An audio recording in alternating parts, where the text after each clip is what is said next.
Hi, it's Tim Hagen from Progress Coaching, and welcome to another episode for the Coaching Conversations podcast. Now, we are on Stitcher, we are on iTunes, and multiple different channels. Please check us out. Now, one of the things that you'll get out of our podcast episodes is a lot of content, a lot of strategy. It's not fluff, it's not concept, yet we really want you to engage with the content and let us know your feedback. If you have any questions, feel free to reach out to us. If there's topics you'd love to have us address, we would love to share them with you. Let us know your impact and let us know your feedback.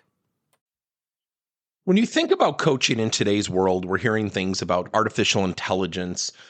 We promote artificial intelligence. You hear about coaching automation. We promote coaching automation. You hear about leadership coaching. We promote leadership coaching. Yet there's one fundamental thing we do not talk about. And that is self-coaching. And I just gave a presentation.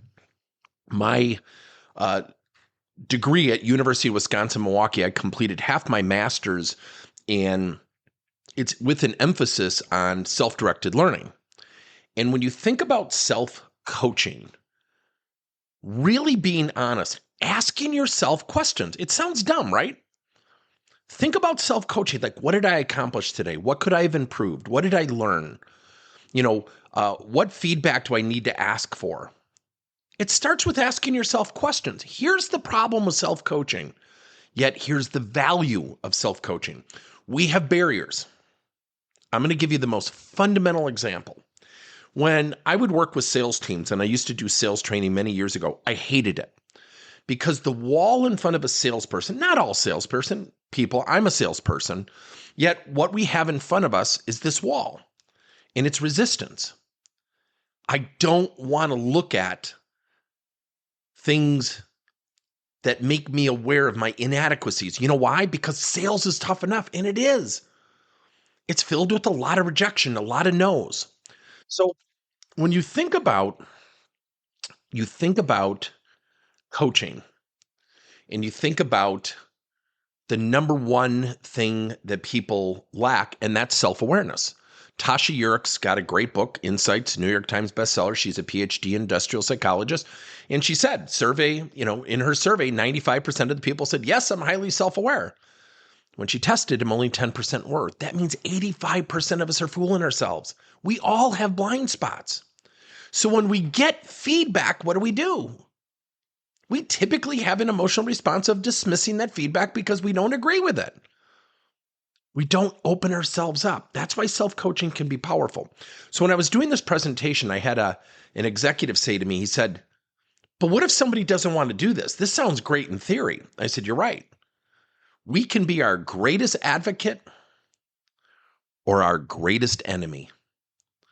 And he stopped and he said, wow, okay, what do you mean? I said, well, take someone with a negative attitude. I contend deep down, if they really had a thoughtful conversation with themselves, they know they exhibit that negative attitude.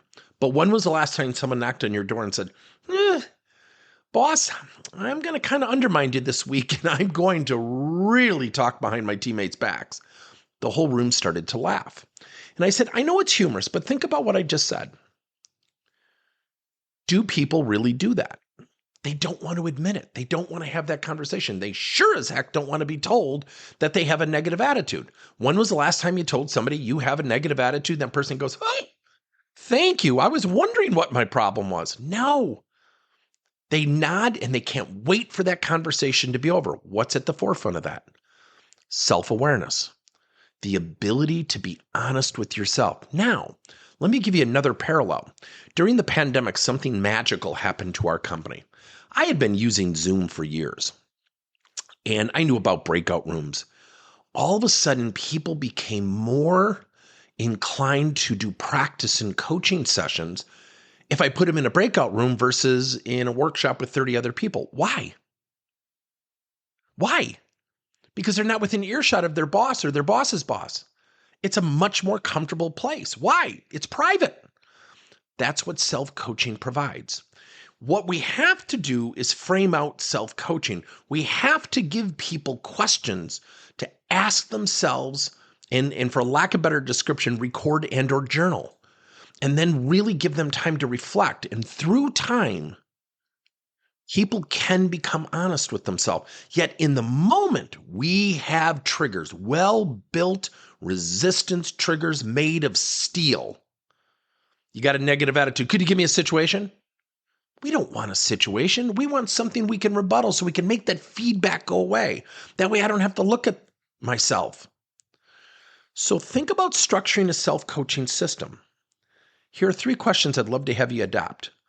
What are 2 things you do that you think you do really, really well? Have that person ask themselves that. Give them those questions. And where do you feel like you have 2 opportunities to improve as it relates to your job and or something that would position you for success in the future? Number 3, what are 2 things that you're learning about yourself you're really proud of? Now, somebody might contend, come on, those are softball questions. They are. What we tend to do is see things that we want to correct and fix, and we go after them. I'm not saying that's wrong. What I'm saying is you want to build momentum. Start with the good things. Use words like opportunity, not feedback. Use things like perspectives to elevate yourself versus words like weakness. Then it helps the person start a conversation with themselves, which can gain momentum, not only for them to coach, self-coach themselves, yet also to receive coaching. Thank you for listening to another episode of Coaching Conversations by Tim Hagen and Progress Coaching. Now, our company is always coming out with new and innovative solutions to help leaders coach their employees. And recently, we just created a new service called Coach to You, where leaders can pick and choose topics and assign 7 to 21 day programs for employees to learn and, more importantly, apply actions and then reflect and share what they're going to do going forward as a result of the learning.